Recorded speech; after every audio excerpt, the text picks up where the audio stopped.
From the Opupco Studios in Oklahoma City, you're watching The Press Row. I'm Jenny Carlson here with Barry Trammell. It's time for 5 and 5. 5 topics, a minute each, 5 minutes total, Barry. Let's get right to it. First of all, how much are the coaching changes hurting OU football in recruiting? Well, I don't know about hurting, but I know that it's got the Sooners concerned. Brent Venables was a big-time recruiter. We saw that over 13 years.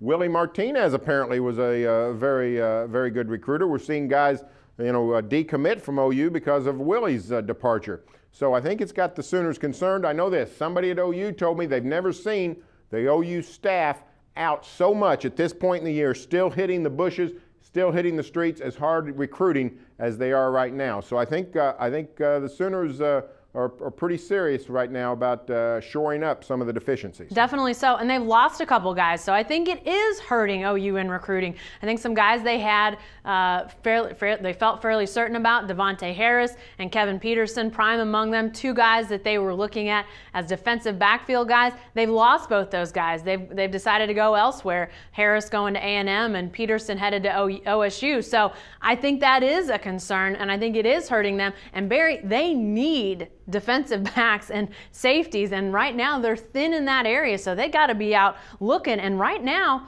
I mean, there are a few guys still undecided, but if you're getting late on guys now, that hurts. And I think the changes have hurt him in that recruiting area. All right, what about this? OSU recruiting. Who is the OSU recruit you're most excited to see? Oh yeah, forgot the bell.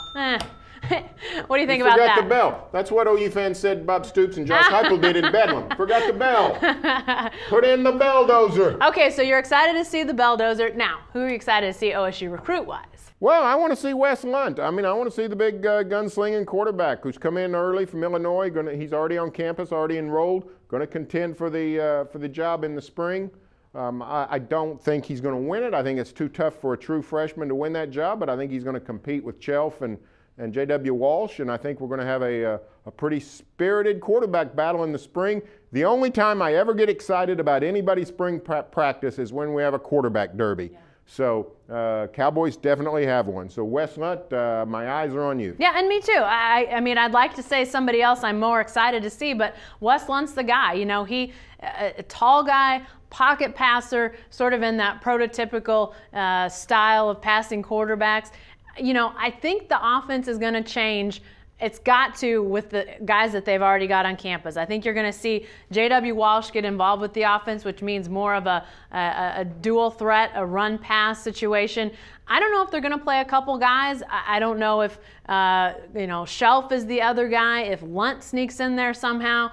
I think they're going to do a little bit of both. I think you're going to see some Walsh. I think you're going to see some of another guy. I don't know how that works, Barry, ultimately, but you saw some of those specialty packages at OU last year. I think we're going to see that again at OU. We've seen it at other places like Florida when they won the national championship or a couple championships ago, actually. They played two quarterbacks. I think it can happen. You can sort of have those specialty packages. I wouldn't be surprised to see a little bit of Wes Lunt maybe. Maybe he's not the starter, but maybe he's involved with the offense. Good idea. All right. What about this one? Another OSU quarterback-related question. How high is Brandon Weeden going to get drafted, Barry? I think he's going to go second round, and I think people thought the scouts were saying third round. I think he's moving up the ladder with nice Senior Bowl practices, really impressing the scouts down there. I also think quarterbacks tend to rise. We saw guys like Christian Ponder get picked, pretty high in the first round last year when no one even knew if he would go in the first round. I think quarterbacks tend to drift up in the draft. I think Weeden is somebody that's not going to get a top 10 in the first round type pick, but would like to get a quarterback. Second round is going to see Brandon Weeden and say, let's take a flyer on the guy that might be 30 years old before we ever put him in the huddle. But I think he will get that chance. I'm going to say second round. Boy, he's really impressed a lot of people apparently at these Senior Bowl workouts. And, I was a little surprised to see some of the comments coming out of there from draft gurus and some of the comments that are being attributed to some of the team reps down there of how impressed they are with Brandon Weeden. I kind of want to say, did you not have a TV? Did you not watch him these last 2 years? I mean, if you saw any of OSU, if you maybe picked one game, you might have caught a rough stretch here and there, but there were very few games that Brandon Weeden wasn't spectacular, at least stellar, and sometimes, off the charts, Barry. So I'm a little surprised that there's been sort of this, wow, look at the arm strength, wow, look at the poise, wow, look at the composure.